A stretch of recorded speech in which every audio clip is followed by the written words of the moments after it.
Om Shanti. I am a being of peace. Today's letter of love from the beautiful Supreme Being is another letter of study. It's another reminder for this real I, this being of peace, to be awake in this university, in this school. The main teacher is an incorporeal being, is a being that always know who he is a being that knows the truth, and that is himself the truth. The main teacher is an incorporeal being, and therefore his wisdom and his teachings are themselves incorporeal. The intellect gets divinized when the teachings, the incorporeal teachings of this supreme incorporeal being are imbibed. The intellect in this part of the film has become a gross intellect, an intellect made of stone, and with the teachings from this incorporeal being, the intellect gradually changes. For the changes to happen, it's necessary to practice like a muscle in a physical form. The more it is used, the more its strength, the bigger it becomes. So like a physical gym, the intellect needs this divine knowledge to change and to be able to grasp the incorporeal teachings. The Supreme Teacher is the highest intelligent being. Therefore, sometimes the Beautiful One speaks to the ego in the real I, and behind the message is majority of the times a subtle message for the real I to be able to grasp it.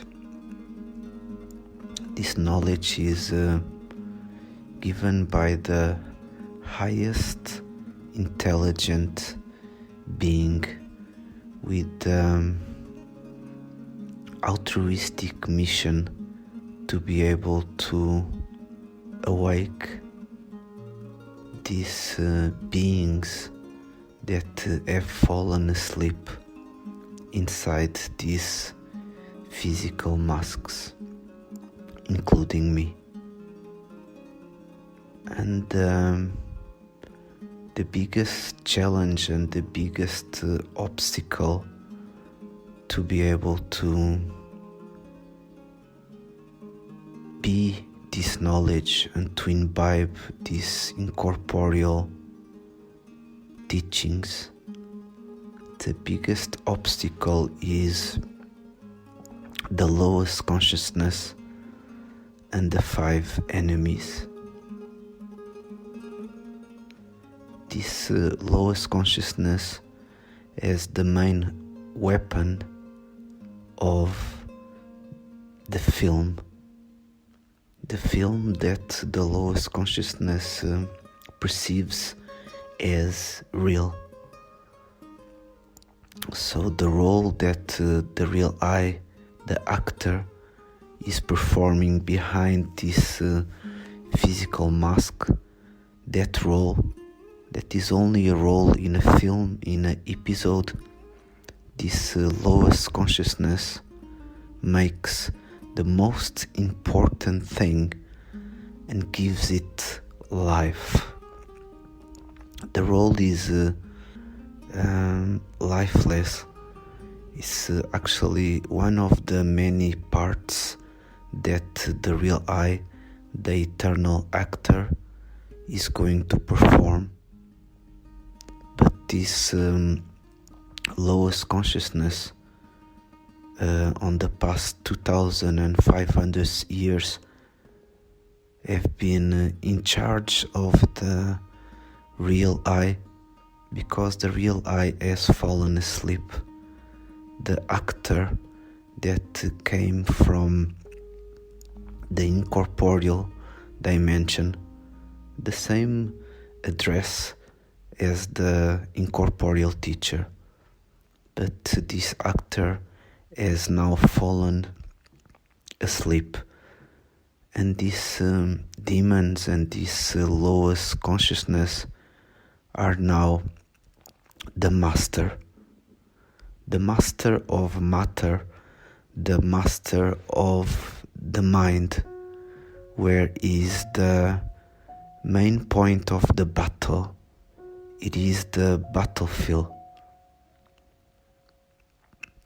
And so these teachings from the incorporeal teacher are bringing light into this darkness that has made the incorporeal actor fall asleep, that has made this bodiless actor to become a body and to become a character. And so every morning the beautiful Supreme Teacher brings light. It brings the knowledge of the cycle. It brings the knowledge of who am I. These beings that have fallen asleep, originally they are beautiful beings.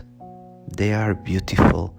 They are full of beauty, a divine beauty with no trace of ugliness, with no trace of the vices, the five enemies. And in this part of the film, two parts are happening in simultaneously. The age of darkness and the age of transformation. This age of transformation is called and given the name by the Supreme Teacher of the Confluence Age. And in this age, transformation can happen from ugly to beautiful, from dirty to clean, from vicious to viceless. And today the beautiful incorporeal teacher brings the subject of purity.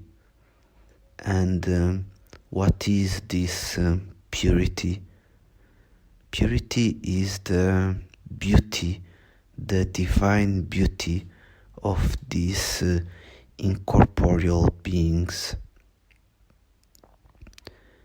These incorporeal beings have accumulated tendencies throughout the film. And on the last part of the film, the last 2,500 years, these tendencies are devilish tendencies. They are traces of personality, persona, mask. So they are masks that have been glued to the real I, but in such a way that they are almost permanent masks. A normal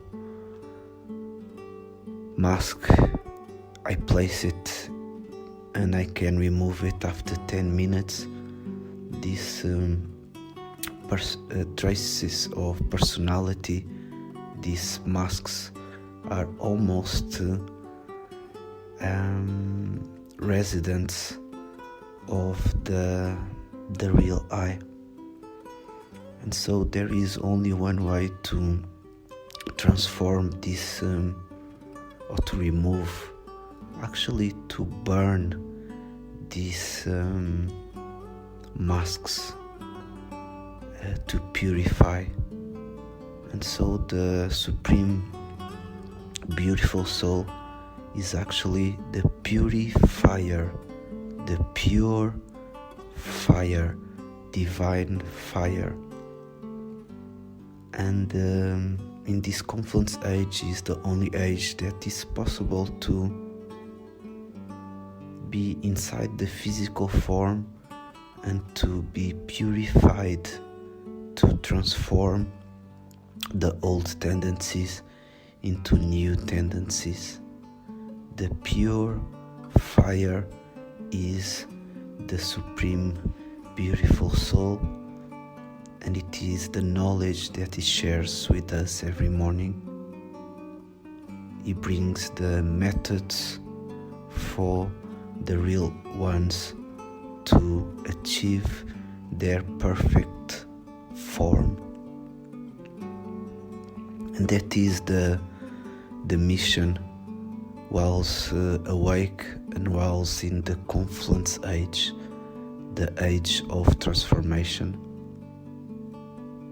My mission and my duty is to be able to be awake, to be able to be in connection and with relationship with the truth. And by being in connection with the truth, transformation happens.